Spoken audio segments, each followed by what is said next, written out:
ओम नमः शिवाय। हर हर महादेव। जय शिव शंभो। जब कभी भी जीवन में आपको कोई बड़ा नुकसान होगा तो ईश्वर आपको कुछ संकेत देंगे। अगर सही समय पर उन संकेतों को आप समझ जाएंगे तो आप अपनी बहुत ज़्यादा खुद की मदद कर पाएंगे। उन संकेतों को समझने के बाद आपको यह एहसास होगा कि ईश्वर की हम पर कितनी कृपा है कि हमारे साथ कुछ भी बुरा होने से पहले वो हमें संकेत दे रहे हैं। तो जब कभी भी कोई बड़ा नुकसान होगा, कोई हानि होगी या कोई क्षति होगी आपके जीवन में, तो ईश्वर आपको यह संकेत देंगे। इन संकेतों को सही समय पर समझ ले और इन संकेतों को समझने के साथ ही अगर कुछ प्रयोग है वो अगर आप कर लेंगे तो इन पूरी नकारात्मक जो भी आपके साथ नुकसान हो रहा है आप उससे बच सकते हो। सबसे पहला, आपको ईश्वर हमेशा जब कभी भी किसी के साथ कुछ नुकसान उसका होने वाला है तो कुछ महीनों से, कुछ हफ्तों से नकारात्मक सपने आना शुरू हो जाता है।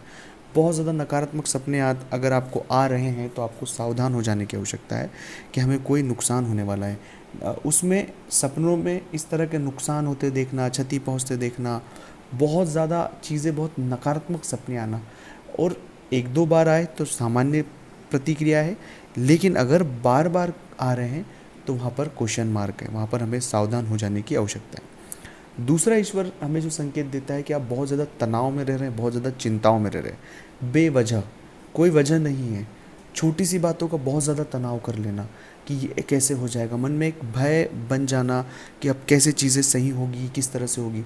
हमारा ऐसा स्वभाव नहीं है सामान्य तौर पर, लेकिन हम न जाने क्यों बेवजह बहुत ज़्यादा तनाव, बहुत ज़्यादा सोचने लग गए, ओवर थिंक करने लग गए, और जीवन में चीज़ें जो सही हो रही थी वो धीरे धीरे खराब होती जाएगी। तो ये दूसरा संकेत है जिस संकेत को आपको बहुत डीप समझने की आवश्यकता है। तीसरा, हम अनुशासनहीन हो रहे हैं।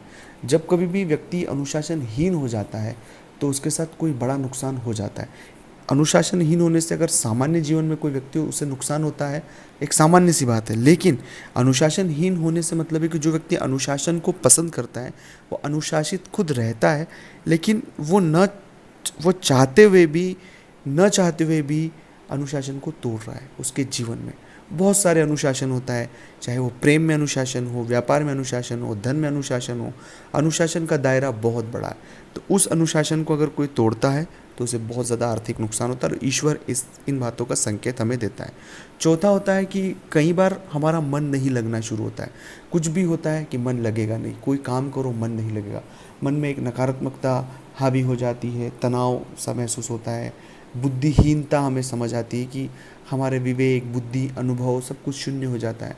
तो इस तरह का एक नकारात्मक माहौल खुद में बनना, कोई वजह नहीं है इसके पीछे, तो यह भी एक संकेत है कि जीवन में एक बड़ा नुकसान हो सकता है।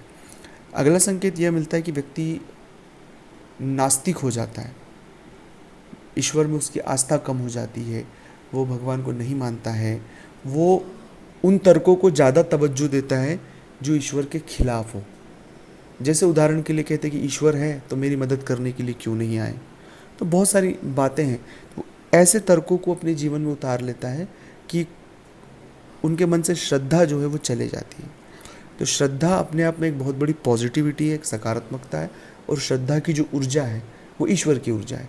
तो वो उस ऊर्जा से अगर कोई व्यक्ति दूर हो रहा है तो यह समझ जाइएगा कि कोई नुकसान हमें बड़ा होने वाला है। ये सावधान हमें यहाँ रहने की आवश्यकता है। अब ये सभी अगर संकेत आपको मिल रहे हैं और आप चाहते हैं कि इनसे कैसे बचा जाए, तो स्क्रीन पर मेरा नंबर चल रहा है, आप व्हाट्सएप पर अपॉइंटमेंट लें, अपॉइंटमेंट लेकर मुझसे बात करें। उसका फीस शुल्क लागू है। दोस्तों, मिलते हैं अगले वीडियो में। ओम नमः शिवाय। हर हर महादेव।